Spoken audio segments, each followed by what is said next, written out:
Hello guys, welcome back to the channel. और आज के इस वीडियो में हम बात करेंगे DSSB PRT और NTT एग्जाम को लेकर के किस तरीके से चीजें पढ़नी चाहिए, क्या पढ़ना चाहिए, क्या नहीं पढ़ना चाहिए, क्या स्ट्रैटेजी होनी चाहिए, उसके बारे में बात करेंगे। ठीक है बेटे। और जितने भी हमारे स्टूडेंट्स ऑलरेडी जो डाइट्स में पढ़ा रहे हैं, यूजीसी नेट की प्रिपरेशन कर रहे हैं, बीएड कॉलेज में पढ़ा रहे हैं, बेटे आई वुड अप्रिशिएट कि आप इस वीडियो को शेयर करेंगे अपने स्टूडेंट्स के साथ। ठीक है। So now coming back to the point, बेटा आज हम बात करेंगे, बहुत ही प्रेस्टिजियस एग्जाम होता है दिल्ली में। जो प्राइमरी स्कूल्स होते हैं, चाहे दिल्ली एडमिनिस्ट्रेशन के या एमसीडी के स्कूल्स होते हैं, उसमें प्राथमिक शिक्षक की पोस्ट के लिए। और बहुत ही प्रेस्टिजियस किस लिए कह रहा हूं कि मेरा मानना यह है कि बच्चे की जो बुनियादी शिक्षा है, बच्चे की जो बेसिक एजुकेशन है, बहुत ही मेहनत का काम है बेटे। ठीक है। तो सभी की इच्छा ये होती है कि भाई बहुत अच्छे टीचर्स मिलने चाहिए। ठीक है। तो इसी कड़ी में आज हम बात करेंगे कि भाई इस एग्जाम की प्रिपरेशन किस तरीके से की जाए। ठीक है। तो बेटे देखिए, सबसे पहली चीज तो इनिशियल पॉइंट्स कुछ हैं, टेक्निकल पॉइंट्स हैं, उनको ध्यान रखिएगा। टेक्निकल पॉइंट्स ये हैं कि फॉर्म भरते समय अपनी जो भी आप इंफॉर्मेशन डालें उसमें कोई मिस्टेक ना हो जाए आपसे, उसको चेक रीचेक कर लें एक बार। डेट ऑफ बर्थ किस फॉर्मेट में भरी जा रही है, आपका नाम चेंज हुआ है तो उसका एफिडेविट आपने लगाया है, नहीं लगाया है। मेरे कहने का मतलब यह है कि कोई भी टेक्निकलिटी की वजह से आपका नुकसान नहीं होना चाहिए। तो सबसे पहला पॉइंट तो आपने यहीं पर ही सिक्योर कर लिया कि भाई आप अपने फॉर्म को ढंग से एक्यूरेटली जो इंफॉर्मेशन है विद जो भी डॉक्यूमेंट्स हैं उनके साथ में ढंग से फिल करें। चलिए नेक्स्ट पर आते हैं। अब बेटे नेक्स्ट क्या है? नेक्स्ट ये है कि आपकी प्लानिंग किस तरीके से होनी चाहिए।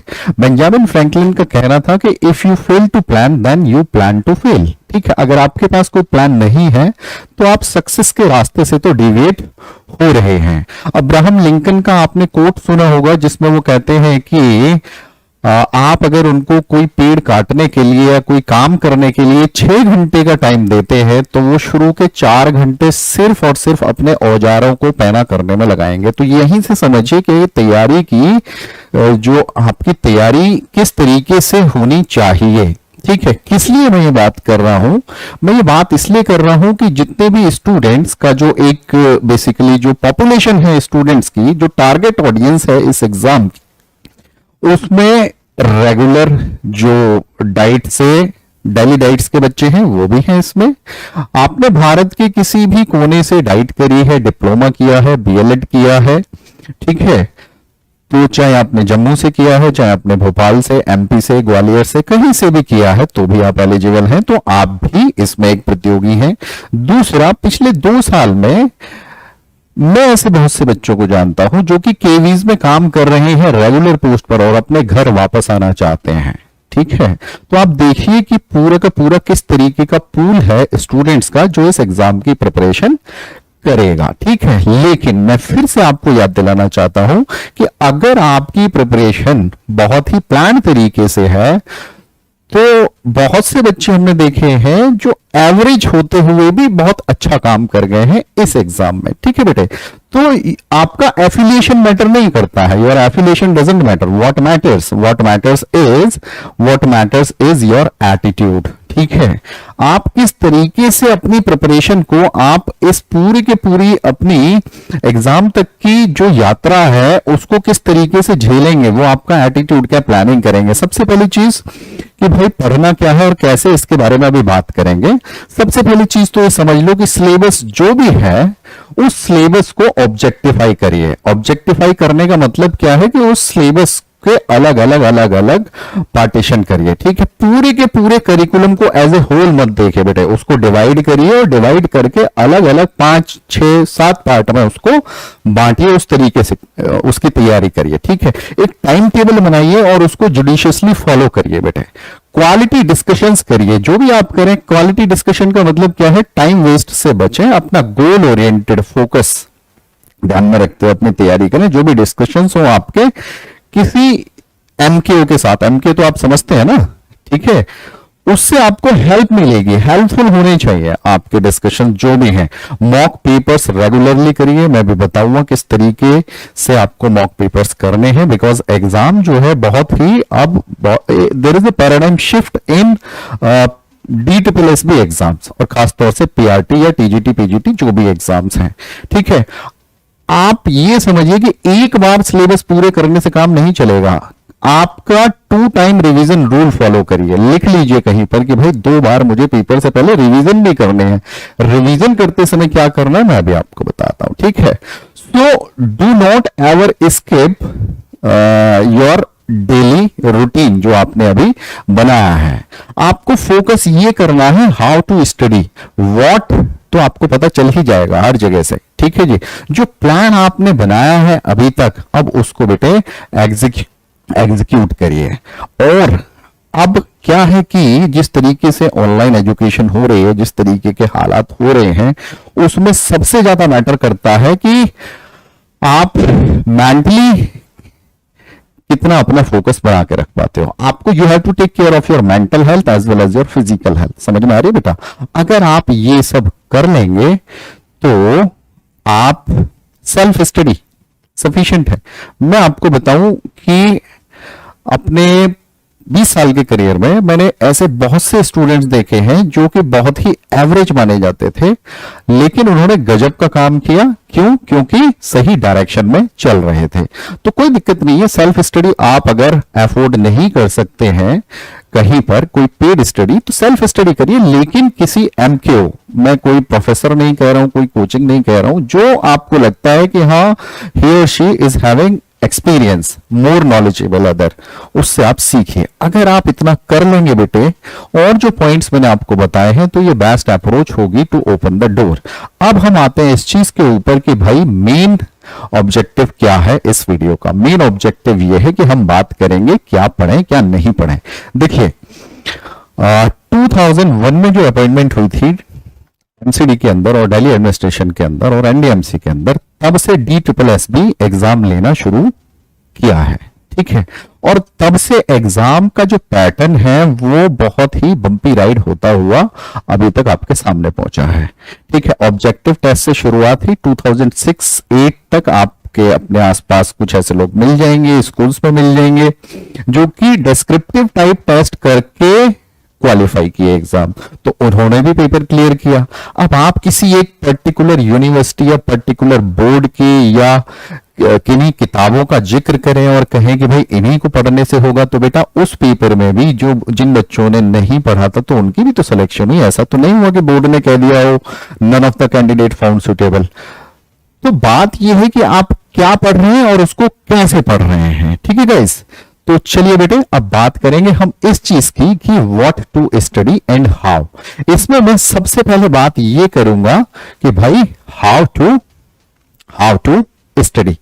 देखो सबसे पहली चीज आप एक बात ये जान लो कि कोई ऐसा अपवाद नहीं है कि एक पर्टिकुलर बोर्ड जिन चीजों को पढ़ा रहा है, NIOS क्या पढ़ा रहा है या कोई पर्टिकुलर यूनिवर्सिटी क्या पढ़ा रही है, वो कोई आसमानी किताब पढ़ा रही है, ऐसा कुछ भी नहीं है। आपने अपने प्री सर्विस टीचर एजुकेशन के कोर्स के दौरान, चाहे आपने BLED किया, चाहे DED किया, या कोई भी डिप्लोमा किया, जामिया से पढ़ाई करी, कहीं से भी आपने पढ़ाई करी, आपने इस संस्था के बारे में जरूर सुना होगा। क्या है ये? NCTE। NCTE का काम क्या है बेटे? इसका जो मुख्य उद्देश्य है वो ये है to achieve plan and coordinated development of teacher education system, ठीक है। पूरे कंट्री में नॉर्म्स बनाती है, रूल्स एंड रेगुलेशंस बनाती है, जो प्रॉपर उनकी मेंटेनेंस करती है नॉर्म्स एंड स्टैंडर्ड्स की। स्टैंडर्ड्स से अब आप समझ गए। तो करिकुलम जो नॉर्म्स होते हैं वो ये सेट करती है, उसके बेसिस पर ही सिलेबस चलता है। आपको कहीं से कुछ भी नहीं मिलता है। आप NCTE की साइट पर जाइए और जो उनका करिकुलम फ्रेमवर्क है, ठीक है, उनके बहुत से पोजीशन पेपर्स हैं NCF को लेकर के, और NCF-TE national curriculum framework for teacher education, उसके लिए भी है। वहां पर आपको प्रॉपर हर एक पेपर मिलेगा इनका, ठीक है। बिकॉज अब बात क्या है, now it is not a race for 90 marks only. अब सीटेट तो सभी हैं जो इसमें अपियर होंगे, ठीक है। तो एवरेज स्टूडेंट भी पढ़ेगा, और जो 134-35 लाया है वो भी अब आपके बराबर है। सबसे पहले चीज तो आप ये समझ लीजिए, ठीक है। नाउ अब जो चीज एनसीटी बोलती है, क्योंकि कोई भी कोर्ट कचहरी अगर कोई मामला पहुंचता है तो एनसीटी को एक उसमें पार्टी बना करके उनका व्यू पॉइंट माना पूछा जाता है। ये मैं अपने एक्सपीरियंस के बेसिस पर बता रहा हूं, ठीक है। तो बुक्स आपको जहां से भी मिले पहले समझ लीजिए, ठीक है, करना क्या है और कैसे करना है। देखिए जी, यहां पर लिखा हुआ हाउ टू स्टडी, और मैं हमेशा से बोलता आया हूं कि भाई थ्री सीज का कॉन्सेप्ट बेटे, थ्री सीज का कॉन्सेप्ट क्या है पढ़ने का। सबसे पहले तो कॉन्सेप्ट क्या है, कोई भी चीज आप पढ़ रहे हैं, सपोज आप जीन प्याजे ही पढ़ रहे हैं, ठीक है, तो पहले उसको समझिए, ठीक है। और दूसरा कनेक्टिविटी, कि आप क्यों पढ़ रहे हैं उसको, आप उसको एक टीचर रिक्रूटमेंट एग्जाम के लिए पढ़ रहे हैं, आप एज ए टीचर उसको पढ़ रहे हैं। अब आप उसको कनेक्ट करिए कि ये जो स्टेजेस हैं या ये जो कॉन्सेप्ट है ये किस तरीके से अलग अलग सब्जेक्ट में या बच्चे की एज नॉर्म्स और ग्रेड नॉर्म्स के बारे में बात करते हैं। तो यहां पर ये समझिए कि भाई करिकुलम किस तरीके से बनाया जाता है, ठीक है। ईवीएस क्यों पढ़ाया जाता है, क्यों नहीं हार्डकोर साइंस और हार्डकोर एसएसटी इंट्रोड्यूस कर दी जाती है पहली जमात में ही, पहली क्लास में ही, ठीक है। ये हुआ बेटे कनेक्टिविटी। अब बात आती है कंपाउंडिंग, जो मैं कह रहा हूं कंपाउंडिंग का मतलब क्या होता है। कंपाउंडिंग का मेन काम है बेटे आपके रिवीजन के टाइम पर। कंपाउंडिंग का मतलब क्या, कोई भी एक चीज आपके पास है, अब आप उसका इंपैक्ट बढ़ा रहे हैं। फॉर एग्जाम्पल सपोज आप कोई टॉपिक ही पढ़ रहे हैं, सपोज आप असेसमेंट पढ़ रहे हैं, आकलन पढ़ रहे हैं बेटे, ठीक है। तो जब आप असेसमेंट पढ़ेंगे, आकलन पढ़ेंगे, तो पढ़ते समय तो आपने समझ लिया कि भाई क्या क्या विधियां हैं, किन किन तरीके से क्या है। लेकिन कंपाउंडिंग क्या है बेटे, कंपाउंडिंग ये है बेटे कि अब असेसमेंट किस तरीके से एकेडमिक अचीवमेंट के साथ में रिलेटेड है, ठीक है। असेसमेंट में क्या क्या गलतियां हो सकती हैं, टेस्टिंग में क्या क्या गलतियां हो सकती हैं, जिसको हम असेसमेंट एरर्स या असेसमेंट बायस बोलते हैं। क्लासरूम ऑब्जर्वेशन का क्या रोल है असेसमेंट में, सीआरटी क्राइटेरिया रेफरेंस्ड असेसमेंट आपने पढ़ा है। फिर करिकुलम बेस्ड असेसमेंट से रिलेट करिए इसको। फ्लूइड इंटेलिजेंस कैसे रिलेटेड है आकलन के साथ में, असेसमेंट के साथ में।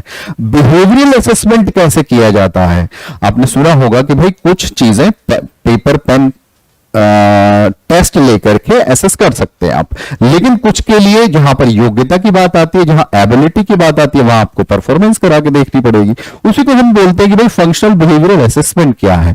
इंटेलिजेंस का कॉन्सेप्ट यहां पर पूरा रिलेट हो रहा है आपका। मेंटल एज कैसे एसेस करेंगे आप, सपोज करिए आपने तो सिर्फ पढ़ा है ना what is mental as, chronological age, multiply कर दो तो ये हो जाएगा, ठीक है।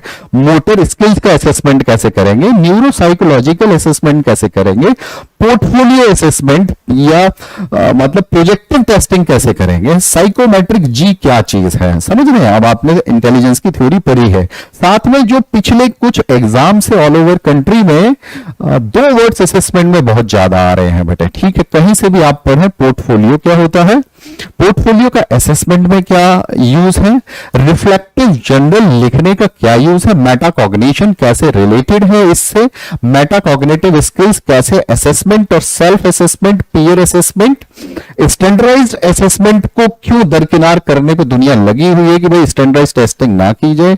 आई होप इतना काफी है आपको ये समझाने के लिए कि बेटे कंपाउंडिंग कैसे करनी है। लैंग्वेज की जो स्किल्स हैं LRSW, उनका असेसमेंट किस तरीके से होगा। तो मैं आपको फौरी तौर पर अगर एक उदाहरण दूं तो देखिए भाई, रिफ्लेक्टिव जर्नल के ऊपर क्वेश्चंस हैं, मैं सिर्फ असेसमेंट की बात कर रहा हूं। रूबिक्स क्या होते हैं, 100% रूबिक्स के ऊपर क्वेश्चन मिलेगा आपको। रूबिक्स किस तरीके की एबिलिटीज का या किसका या सबका कैसे असेसमेंट करते हैं, कैसे इनका यूज किया जाता है, समझ में आई बेटे। सो ये मैंने आपको अभी तक ये समझाया कि भाई how to study, how to study में आपको 3C का फॉर्मूला ध्यान रखना है। You need to get your concept clarity connected with other subjects, with other your pedagogical analysis में कहीं भी किस तरीके से वो कॉन्सेप्ट फिट होता है, एंड देन द कंपाउंडिंग। सिर्फ कंपाउंडिंग है जो आपको, देखिए बात ये है कि भाई ऑब्जेक्टिव टाइप टेस्ट है, आप आज भी बिना कोई कोचिंग लिए भी आज आप इतने तो हैं कि भाई 4 में से 2 ऑप्शन आप हटा देते हैं, ठीक है। आप कुछ सीखना चाह रहे हैं तो कम से कम आपका उद्देश्य यह होना चाहिए कि भाई अब जो बचे हुए 2 ऑप्शंस हैं जो हमको सेम लगते हैं, आज भी सेम लगते हैं, अब वो कम से कम एग्जाम में तो सेम ना लगे, उसके लिए बेटे कंपाउंडिंग बहुत ही जरूरी है।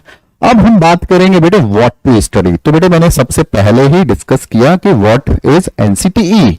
एनसीटीई के चार्टर के बेसिस पर हर एक यूनिवर्सिटी, हर एक बोर्ड, हर एक प्राइवेट ऑटोनोमस बॉडी, कोई भी जिस तरीके का इंस्टीट्यूशन है वो अपना करिकुलम बनाता है, ठीक है। तो अभी दिल्ली की डाइट्स हो, एससीईआरटी दिल्ली की बात करें, एससीईआरटी गुड़गांव मतलब हरियाणा की बात करें, या हम एससीईआरटी आसाम की बात करें, पूरे कंट्री में जो एससीईआरटीज हैं they are following these different subjects, ठीक है, इनटू देयर स्ट्रक्चर्ड करिकुलम। क्या क्या है उसमें? Childhood, child development and protection of children कहीं कहीं पर ऐड हो रखा है, जिसमें कि जो बच्चों के राइट्स हैं, ठीक है, उनके बारे में बात है, सिर्फ एक्ट वगैरह की बात है। देन उसके बाद में अगला पेपर आता है बेटा cognition, learning and development of children, early childhood care and education, किसी किसी बोर्ड में ईटीई में या जेबीटी या बीटीसी जो भी आप कहें उसमें है, किसी में नहीं है। अब आप ये चीज बेटे, आपकी सीटेट की पढ़ाई बेकार तो नहीं जाएगी, जो 30 नंबर के लिए पढ़े हो उसमें हार्डकोर यही चीजें पढ़े हो, ठीक है ना। लेकिन अब क्या है, अब लेवल थोड़ा सा डिफिकल्टी लेवल अप है। क्यों अप है मैं भी दिखाने वाला हूं आपको, ठीक है। ये डिफरेंट 3 पेपर्स है बेटे अलग अलग, ठीक है। उसके अलावा आप देखें understanding language and early language को लेकर के, अर्ली लैंग्वेज डेवलपमेंट को लेकर के पेपर है। जेंडर इंक्लूसिव एजुकेशन और डाइवर्सिटी को लेकर के पेपर है। Understanding society education and curriculum, आपने देखे करिकुलम के अप्रोचेस के ऊपर क्वेश्चंस आपको हर पेपर में, एडमिनिस्ट्रेशन के अप्रोचेस के ऊपर आपको हर पेपर में, ठीक है। सोसाइटी से रिलेटेड तो culture and society, how they are related, culture and education and religion, ठीक है। फिर इसमें आपकी नेशनल वैल्यू जो है वो भी आ जाती है, अलग अलग जो रीसेंट और जो पुराने एमिनेंट स्कॉलर्स हैं, ठीक है, उनके ऊपर भी थिंकर्स जिनको हम बोलते हैं वो भी आपने इस पेपर में पढ़ते हैं आप, ठीक है। कंटेम्परेरी इंडियन सोसाइटी, इसमें बेसिकली क्या है, इसमें आपका जितने भी कमीशंस हुए, जितनी कमेटीज हुई बहुत पुराने, ठीक है जी, तब से लेकर के पोस्ट इंडिपेंडेंस जितने भी हुए, जितनी भी कमेटीज हैं, ठीक है, चाहे वो सिर्फ वुमेन एजुकेशन के लिए काम करने वाली हंसा मेहता कमेटी ही क्यों ना हो, ठीक है जी, जस्टिस वर्मा कमेटी ही क्यों ना हो, लेटेस्ट से लेटेस्ट कमेटीज। देन उसके बाद में आपके जितने भी एक्ट्स हैं, चाहे आप आरटीई की बात करें या एनसीएफ के ऊपर बात करें, या आप किसी और जो पॉलिसी रिलेटेड टॉपिक्स हैं, चाहे आपकी जितनी भी पॉलिसीज हैं वो इसके अंदर आती है बेटे, और इन पे क्वेश्चंस आते ही आते हैं, ठीक है। जेंडर इंक्लूसिव एजुकेशन डाइवर्सिटी हुआ। देन उसके बाद में अंडरस्टैंडिंग ऑफ द सेल्फ नाम से एक पेपर है बेटा, बहुत छोटा सा पेपर है, ठीक है, दो या चार क्रेडिट का पेपर होता है। अब आपने देखा होगा कि भाई एग्जाम्स में लाइफ स्किल्स की बात हो रही है, अंडरस्टैंडिंग द सेल्फ, तो व्हाट्स अंडरस्टैंडिंग द सेल्फ का मतलब क्या है? देखिए टीचर का रोल होता है लाइफ लॉन्ग लर्नर, टीचर के लिए अपने आप को अपडेट करते रहना बहुत जरूरी है। टीचर के लिए डेली कुछ ना कुछ सीखते रहना बहुत जरूरी है, आप समझ रहे हैं। तो ये चीज जो है it is related with the continuous development, that's why life skills, time management और सारी चीज इस पेपर में आपने देखा होगा यूपी वगैरह में प्रॉपर उन्होंने लिख दिया कि हम लाइफ स्किल, जीवन कौशल जिसको बोलते हैं, उसमें से आपसे पूछेंगे, ठीक है। फिर पेडागोजी अक्रॉस द करिकुलम, अधिकतर आपसे सवाल पूछे जाते हैं, चाहे वो अरबिंदो की फिलॉसफी से रिलेटेड हो, चाहे इंटीग्रेटेड करिकुलम से रिलेटेड हो, चाहे वो मैथमेटिक्स में आप वैल्यू बेस्ड क्वेश्चंस क्यों कराते हैं इससे रिलेटेड हो, जहां पर आप इंटीग्रेट करें। और प्राइमरी में तो बहुत ज्यादा इंपॉर्टेंस हो जाती है इस चीज की कि भाई हिडन करिकुलम क्या है, नल करिकुलम क्या है, करिकुलम के डिफरेंट पैराडाइम्स क्या है, उसको लेकर के, ठीक है बेटे। तो ये सारे तो हुए आपके कोर सब्जेक्ट्स, इनमें से बहुत से आप सीटेट में पढ़ चुके हो, लेकिन अब गेम 30 नंबर की नहीं है। Now it is time to raise the bar, now it is time to raise the standard, because आप देख लीजिए कितने अलग अलग वैरिड लेवल के लोग तैयारी कर रहे हैं इस एग्जाम की बेटे, ठीक है।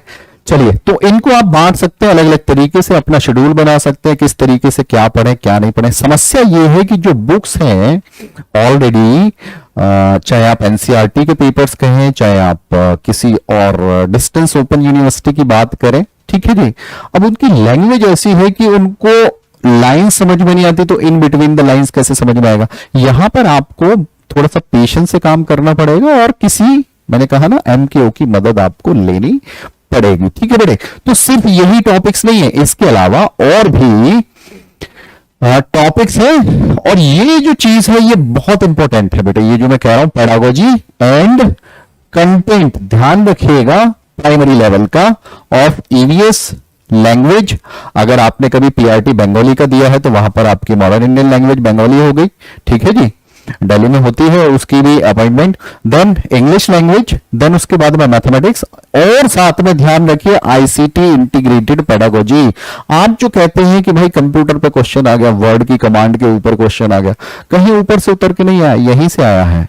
आप जो कहते हैं कि साइंस का क्वेश्चन इसमें पूछ ले, वो जनरल पेपर का क्वेश्चन नहीं है, वो क्वेश्चन इसी का है। जब पेडागोजी का पेपर पढ़ते हो तो उसमें कंटेंट भी तो पढ़ते हो भाई, तो बेटे तैयारी करिए, तरीके से करिए। ठीक है, लेकिन यहां पर जो कंटेंट बेस्ड क्वेश्चंस आते हैं वो इतने बहुत ज्यादा हाईफाई नहीं होते। हाँ, सामान्य तरीके से आपने पहली से पांचवी तक की किताबें भी अगर पढ़ी है एससीईआरटी दिल्ली वाली या एनसीईआरटी वाली, तो भी आपका काम उससे हो जाएगा बेटे। ठीक है, उसके बाद में छोटे छोटे टॉपिक्स हैं जैसे टुवर्ड्स सेल्फ अंडरस्टैंडिंग, यहां पर मैंने बता दिया। लाइफ स्किल्स पिछली स्लाइड पर भी बता दिया था। स्कूल कल्चर हो गया, टीचर का डेवलपमेंट हो गया, योगा वर्क एजुकेशन हो गया, technology in and for education. Technology में आपको पूरा 80 नहीं पढ़ना है, आपको ये समझना है कि भाई बिहेवियरल टेक्नोलॉजी क्या होती है, इंस्ट्रक्शनल टेक्नोलॉजी क्या होती है, एडुकेशन का मीनिंग क्या है, एटाइमोलॉजिकल क्या है, एडुकेयर एडुसियर ये सारी चीजें क्या है।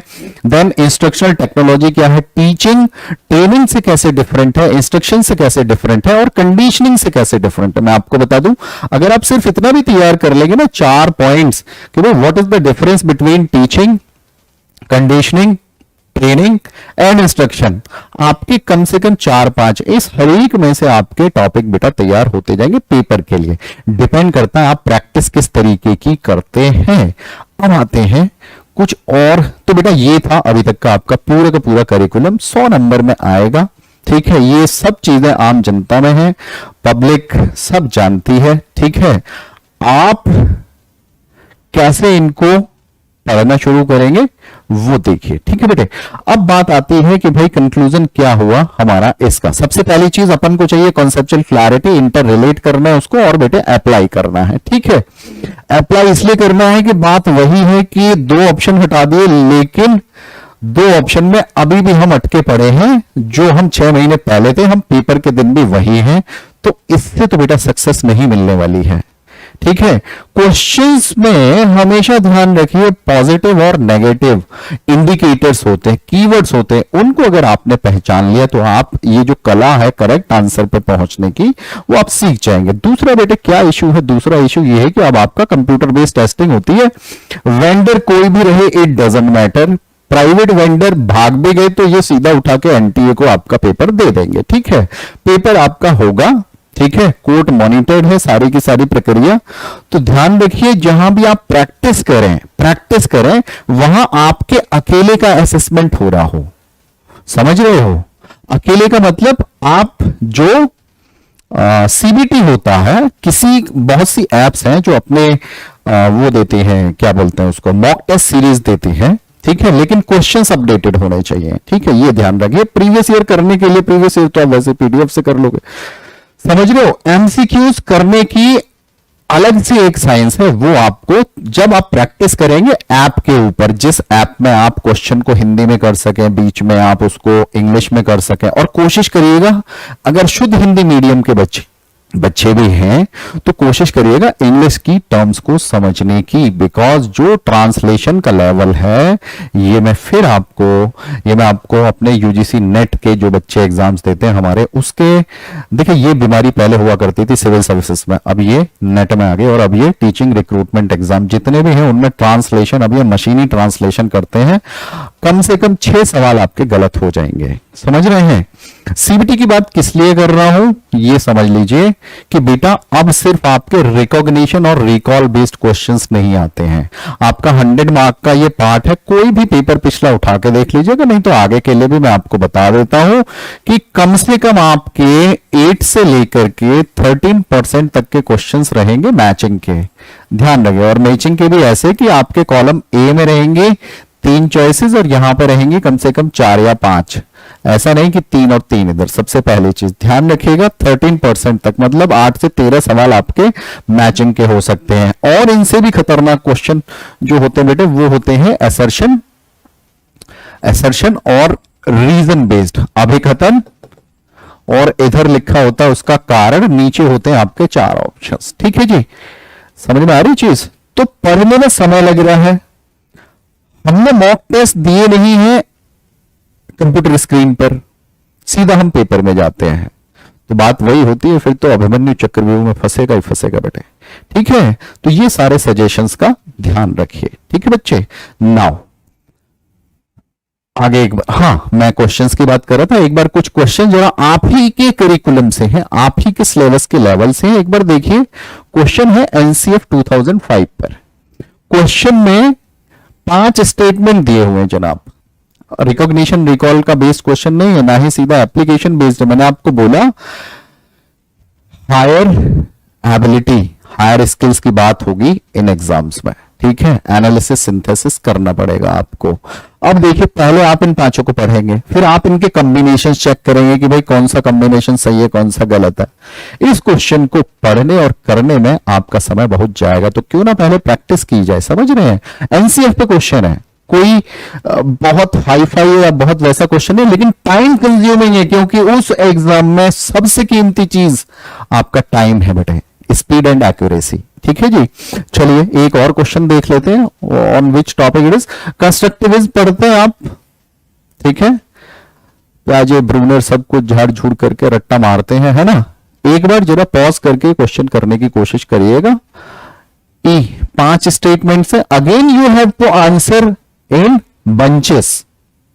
यहां चाहिए क्रिटिकल अंडरस्टैंडिंग। जिन बच्चों ने पहले पेपर दिया है, जिनकी नौकरी लगी है, या जो बहुत मार्जिन से नॉर्मलाइजेशन से रह गए, छूट गए, या आपने ही अगर दिया हो, याद आ रहा होगा क्या जलवा हो रहा था उस टाइम पर। ठीक है, क्या हो रहा था, और खासतौर से सीबीटी की बात कर रहा हूं बेटे मैं, कंप्यूटर बेस्ड टेस्टिंग में। ठीक है, चलिए नेक्स्ट पर आ जाइए। सिर्फ बहुत ही आसान है, टीचिंग एप्टीट्यूड एक पार्ट है, बहुत पढ़ते हो आप लोग टीचिंग एप्टीट्यूड के नाम से, है ना। तो देखिए, टीचिंग एप्टीट्यूड में टीचिंग एज ए प्रोफेशन आपने पढ़ा है। आपसे सामान्य सी राय मांगी गई है कि भाई जो शिक्षण का कार्य है एक प्रोफेशन के तौर पर, which of the following statements are most appropriate.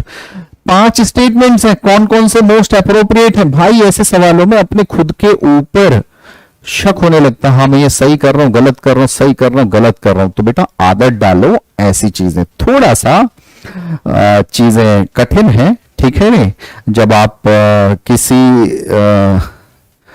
Synchronous mode पर या आप YouTube के ऊपर ही जब आप टेस्ट लगाते हैं तो आपका ट्रू असेसमेंट नहीं हो पाता। पहले पढ़ाई करिए, पेपर से 1-1.5 महीना पहले ढंग की कोई टेस्ट सीरीज करिए।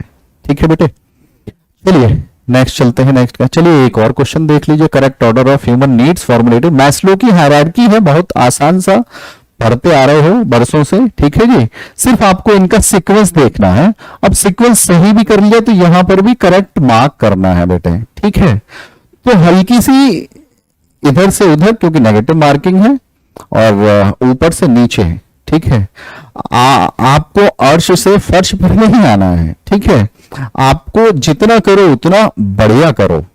ठीक है, कटौती कम से कम हो, और गैसवर्क भी करना है तो मोस्ट एप्रोप्रिएट चॉइस क्या हो सकती है उसका भी एक अलग तरीका है बेटे। ठीक है, चलिए अजय, चलिए एनसीएफ 2005 के ऊपर क्वेश्चन है बेटे, पॉज करिएगा, देन उसके बाद में इसका आंसर नीचे कमेंट्स में लिखिएगा बेटे। ठीक है, अगेन वही मैं आपको क्यों बता रहा हूं। देन इसके साथ में हो गए आपके मैचिंग के क्वेश्चंस। देखिए, सक्सेस डिपेंड इस चीज पे नहीं करती कि आपने कितने घंटे तैयारी करी थी, कोई नहीं पूछेगा इसको। सक्सेस इस चीज पे डिपेंड करेगी कि कितने क्वेश्चंस करेक्ट कर दिए थे with in that given time framework.